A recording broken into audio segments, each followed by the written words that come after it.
This is totally a tangent that we weren't expecting to take, but I will say that I've known a lot of CSIs that become medicated throughout the course of their career, like become medicated for anxiety, become medicated so they can sleep, become medicated for like a variety of different reasons. And that should kind of show us that we are not coping with the stress of our job well, Right. Hey there, my name's Ashley Church. And I'm Erin West. We were once newly promoted crime scene and latent print supervisors on mutual struggle buses as we both simultaneously tried to navigate through the challenges within our forensic units. Now we run a business where we create tools and resources that we wish we had had to make these transitions easier. We like to talk about the experiences we've had in the forensic field, the good, the bad, and the ugly, in the hopes to create awareness around these issues and move the needle forward to create positive change in the forensic community. So if you're a forensic professional, regardless of your years of experience, who's not afraid to dive into real, raw, and sometimes uncomfortable topics, you're in the right place. This is the Forensics Unfiltered podcast. Welcome back. If you can believe it, this is our last episode in the Countdown series where we are featuring a sneak peek into last year's summit presentations leading up to the Forensics on a Budget Summit coming September 2025 during National Forensic Science Week. So definitely check out the other episodes when you can. There are some fan favorites from last year. But today we're sharing our conversation with Miss Renee Souza. You may have seen Renee teach webinars and workshops for evidence units. And in today's conversation, Renee talks about on-the-job resiliency, how to build it, protect it, and lead with it in high-stress forensic environments. Before we start this episode, our guests would like to share a disclaimer that the opinions shared are their own and not representative of their current or past employment. Now sit back, relax, and enjoy. Hi, guys. Welcome back to the next session of the Forensic Supervisor Success Summit. We are pumped to have you back here with us.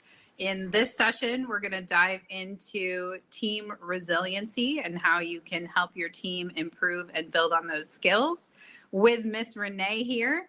But before we do that, Miss Renee, will you introduce yourself to all of our attendees here? Absolutely. Hi, everybody. My name is Renee Souza. I'm currently the manager at the Stanislaus County Sheriff's Office. I manage a crime scene unit, property and evidence, and am the NIBID administrator. Before that, I worked at the District Attorney's Office for 14 and a half years, where I was a supervisor and worked on all the high-profile cases, anything of a sensitive nature, along with supervising 17 employees. I'm currently teaching for Gap Science in regards to property and evidence. We're talking about audits and inventories and creating an FTO program. I'm also teaching the California post-approved property and evidence management class at Los Rios Community College. And I received my bachelor's degree in paralegal studies from Humphreys College. Yay! We're so excited to have you here and also teaching evidence stuff for Gap Science. Yes. Yes. All right. I'm excited. Yes. All right. So let's talk about team resiliency. So the goal of this summit is to help everybody improve the efficiency and productivity on their team. And part of having a productive team is helping that team learn to bounce back from traumatic events.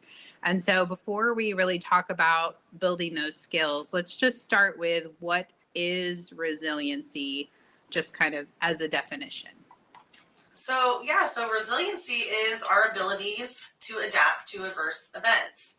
Every human in this world deals with some sort of adversity, whether it be in their personal life or at work or at a crime scene or in the evidence room, even like in records. Every single person has some sort of event that is stressful and that's going to cause them some issues in their life.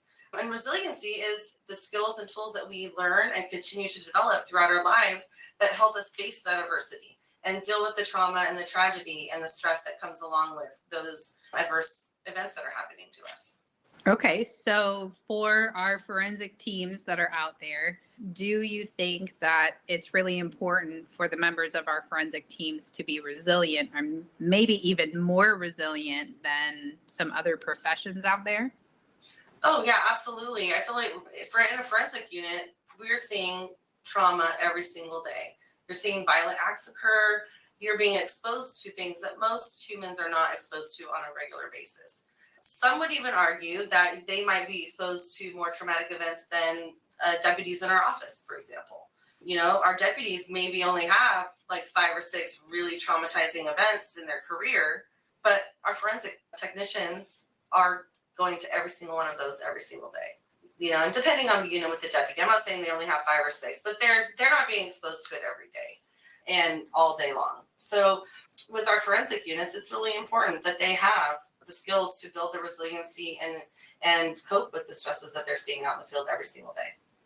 I like the mention of the deputies too, because we do have deputies that are, they'll go the course of their career and go to just like a few deaths or something like that. Whereas your forensic people are going to that stuff every week over and over and over again. So, and I also think some of the stuff that we have to do is really traumatic, I mean, some of the things like you're putting on waders and going into like, biohazardous, wearing Tyvek and just doing like just really disgusting things. So not only are the cases traumatic, but what you're having to do on the cases are traumatic as well. And do you think that it impacts other units too, not just crime scene units, but some of our other forensic units as well?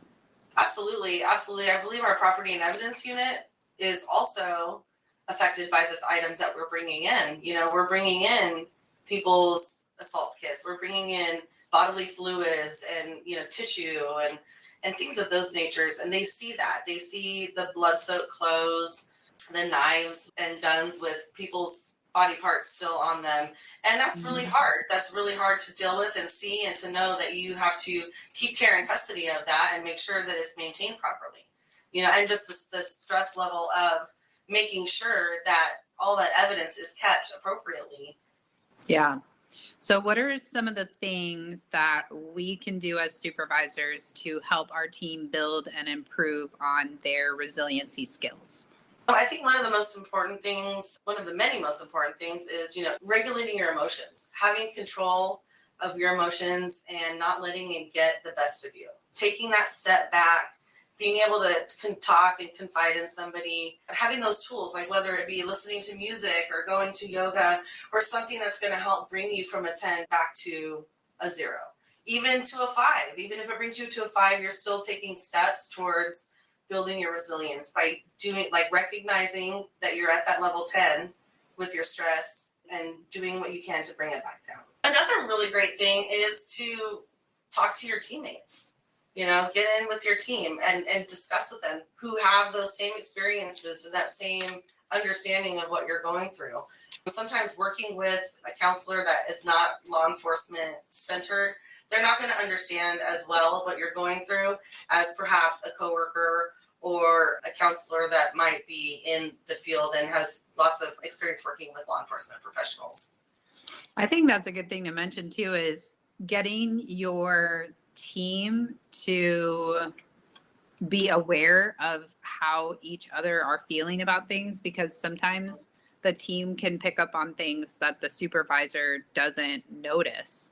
So I think that's a great suggestion about just like having everybody be in touch with everybody else, so you can see if something has gone awry with somebody and they need help with something. Yes. And I feel like as supervisors and managers, it's also our obligation to look at the watch report and see, oh, this happened. This is probably going to be traumatic for this person, and spend a couple days checking in with them. How are you doing? Is there anything I can help you with? Do you want to talk about it? Do you want to go grab a coffee? Anything. Just don't ask them one time and be done with it. Oh, you're fine? Great. Bye. They may not be ready to talk about it. It's an ongoing thing. And I feel like as supervisors and managers, we should be aware that while, we are playing that supportive role, we're also trying to help them and teach them how to be resilient on their own, to where they will be like, you know what, I'm at a 10, I need to go, I need to reach out for help. You know, and they're going to remember that, and they're going to say, okay, I'm not ready to talk about it, but I will. And I feel like we just need to make sure that we're giving them the support that they need to feel safe and to trust us to open up. So it sounds like you recommend obviously teaching them some healthy coping skills and then providing them some support and resources. And how do you feel about things like, you know, taking regular breaks throughout the day or taking a day off when you need it, things like that? I definitely encourage my team to take time off and utilize that self-care mental health days. You know, I've told my team many times, if you need a day, you just got to tell me I need a mental health day and it's done. I'm not going to be like, oh no, we need you here, butts in the chairs. With what our forensic units are dealing with, if they need a mental health day, I encourage them to take it. Yeah.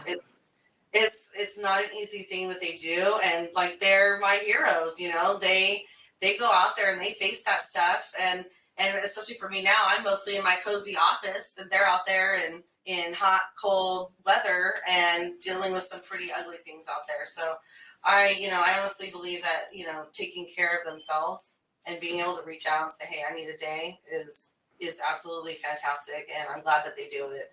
You know, also too, I try to develop emotional intelligence for my team so that when their coworker is having a hard day and maybe they're taking it out on them, they can recognize like, hey, maybe this person needs my support, you know, and not my cattiness or my gossiping behind their back. They might need a support because they may have seen something really traumatic to them.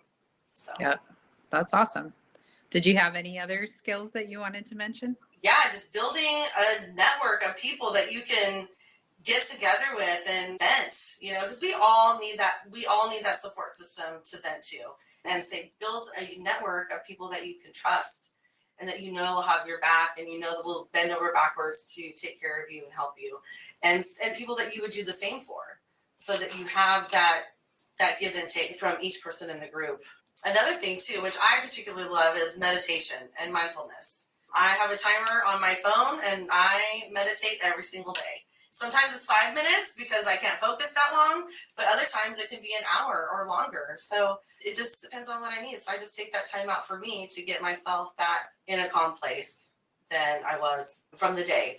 I love that. When did you start doing that? Like, what got you into that?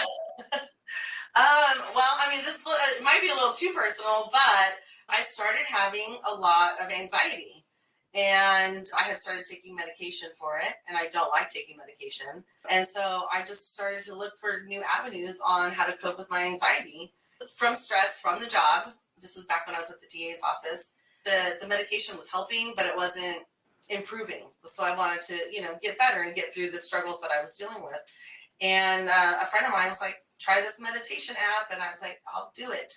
So I just started meditating, and it was really hard at first. Like you have to do it every day. And the first day I could only do it for like 45 seconds. I couldn't shut my brain down enough to get out of my head and just focus on my breathing. But eventually you just get better at dealing with it. And that's why I feel like resiliency is just an ongoing education. It's ongoing learning and teaching yourself how to deal with stress. I love that. This is totally a tangent that we weren't expecting to take, but I will say that I've known a lot of CSIs that become medicated throughout the course of their career, like become medicated for anxiety, become medicated so they can sleep, become medicated for like a variety of different reasons. And that should kind of show us that we are not coping with the stress of our job well, you know? Right. So building up these skills and building them up, you know, early in our career, starting these early can kind of help with that process later and kind of avoiding some of those things. I know I recently got the Aura Ring, which tracks your resiliency. It tracks your stress. It tracks your sleep. It tracks all of that stuff. And like my day, I'm sure Renee's would be very similar. But when I look at the stress peaks in my day, it's like, like all day long. But it's interesting that I really pay attention to it now. Whereas like every day I would just go through my day, like, you know, with not enough sleep and feeling really stressed. But now I really pay attention. Like, it's like, you need to start winding down. It's time for bed. If you want to sleep well, you need to start, shutting everything down and all of that. So I think paying attention to it and doing some of those extra things can really help you, like she said, go from a 10 back down to a 0 and just kind of stabilize yourself. So that's really awesome. So right, there's so many health benefits to being able to regulate your stress. I mean, we hear about the cortisol and the stress levels in everybody, and I'm sure that if they were to study it in forensic professionals, they would see that it's much higher than it should be. And and so it's good to the Aura Ring is good, or even a watch that can track your heart rate and your sleep, and to help you identify those moments when you're feeling stressed. And then having some tools like meditation or talking or a walk, something that can get you out of that high zone. I have Or recently a tried fidget spinner ring even. Yes. I have recently tried journaling, and I can't get into it. Maybe I'll try the meditation. I feel like I wanted to start journaling just to calm myself down every night, and I feel like I gave myself another chore to do. You guys can drop in the chat box if you journal and you love it or you have a hard time getting into it, or drop in the chat box. The point is to be less stressful. Yeah, I know. I was like, I got to pick something else. This isn't working for me. Yeah, try meditation. I love it. I will. I'll try it. All right. So since we're all about trying to improve the efficiency and productivity on our team, do you think that by helping your team build some resiliency skills, building healthy habits, giving them support when they need it, can that in turn help your team be more productive or stay productive when, times are busy and a lot's going on? Hey, it's Ashley from Gap Science, and I had to hop on here and tell you something super important.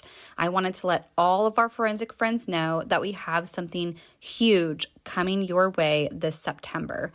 But first, what we need to know is, do you currently feel stretched very thin? Feel like you don't have all the resources that you need, not just to do your job, but do your job well? Or like you're constantly being asked to do more with less? If this sounds like you, first, you are not alone. There are so many forensic units across the nation, worldwide, that are in the same boat. But most importantly, you are not out of options. We have created the Forensics on a Budget Summit just for you. This is a virtual event. You can think of it like a virtual conference, but better, made just for forensic professionals at law enforcement agencies on small or tight budgets. Now, this is not for forensic units that are fully equipped with all of the fancy equipment and have an ample amount of people on their team. We are talking specifically to those that are working with the bare minimum or maybe even less than that. You'll hear from over 20 experts over a span of 4 days, sharing real practical strategies to get the most out of your budget. Everything from creative funding options to training hacks to tools to advocate for your unit and systems you can actually implement even when the answer is usually no. If this sounds good to you, I want you to head to www.forensicsonabudget.com. That's forensicsonabudget.com. And if you're listening to this before registration opens in September, then you will be joining our VIP waitlist and you will be the first to know when the free tickets are available. And if you're listening to this and the registration is already live, don't wait. Grab your free ticket. Yes, I said free, and join us in September for this one-of-a-kind summit built just for you. We are so excited and can't wait to see you there. Do you think that by helping your team build some resiliency skills, building healthy habits, giving them support when they need it, can that in turn help your team be more productive or stay productive when, times are busy and a lot's going on?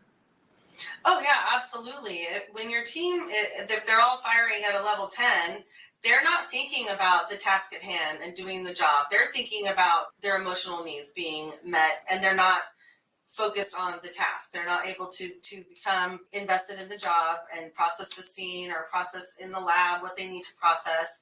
But if we have those tools and that support system, we're able to increase our efficiency. They have open communication with their teammates. You know, if they get positive reinforcement from their coworkers, their boss, their manager, they're going to be calm and collected, and they're going to be able to focus on doing the job at hand. I know probably as supervisors and managers, we've all had employees come in our office and they're just so frustrated and they're yelling and they don't know how to stop that and move forward. They don't know how to cope with their emotions because they're in such a highly emotional state. But getting the team to trust each other and communicate and know that they have each other's backs and then their own individual skills on how to cope with that stress, they're going to be able to focus on the job. And then they're going to come in here refreshed. They're not going to come in here already hating that they're here, or like, I wish I wasn't here. I want to go home.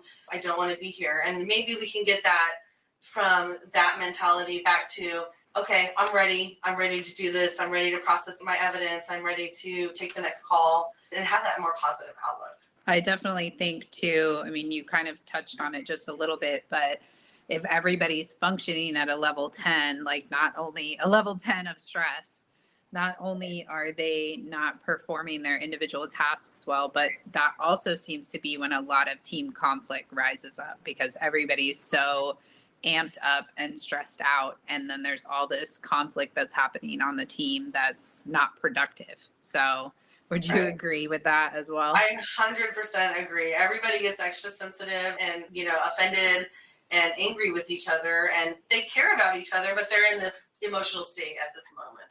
So bringing it down and giving them the coping skills, or even having the trust in another coworker, or, as you as a manager to say, hey, maybe you need to step back and like go take a break, or just like getting them out so that they can do their own self-reflection. Sometimes you got to force the little self-reflection, right? You tell them like, hey, I need you to step away and come back in 20. Just break the cycle of that heightened emotional state. Yeah, that's awesome. Good nuggets. So if you guys are out there and you're like, my team is stressed to the max, we have an endless amount of work, we're short people, everybody's at a level 10, kind of focusing in on some of these skills can really help your team calm down, get it together, which is what we really want them to do, and obviously stay efficient and productive on their work and be a nice, cohesive team. So that's awesome. Thank you for all those nuggets. Little nuggets. Yeah, I mean, at the end of the day, we all just want our teams to, work well together, be a cohesive team, and get along. We know there's going to be some stress and disagreements, but if we can handle them appropriately, that's the best possible outcome that you can have. Thank you so much for sharing all of those nuggets today. If they would love to reach out to you and talk to you more about these topics, where can they find you? How can they access you? Oh, yeah, absolutely. I am on Circle, so you can reach me there. You can also email me at rsouza@stansheriff.com. Perfect. So if you guys want to reach out to her, you can find her here in Circle and send her a message there. Send her an email, or hopefully we'll see you in one of our classes soon. Yes. So thank you guys so much for attending. We hope you had a great time, and we will see you at the next presentation. All right. Bye. Bye. That was so good, right? Building resilience isn't just good for you, it's also good for your entire team. And hey, thanks so much for being here for this countdown series. It's been so fun spotlighting some of the speakers from last year's event and being reminded of those really important conversations. It's getting us so pumped for this year's Forensics on a Budget Summit. I know if you're a listener of this podcast, for sure you've already grabbed your ticket. But if you're new here, be sure to head to forensicsonabudget.com, grab your free ticket, and we will see you there. Thank you so much for being here and listening to Forensics Unfiltered. If you liked this episode, would you do us a favor and leave a review letting us know specifically what you liked about this topic? It will only take a minute, but it will really help us plan future episodes so we can bring you more topics that you want to listen to. We'll be sure to provide any links from today's episode in our show notes on our website. Head to www.gapscience.com. Until next time, stay safe out there.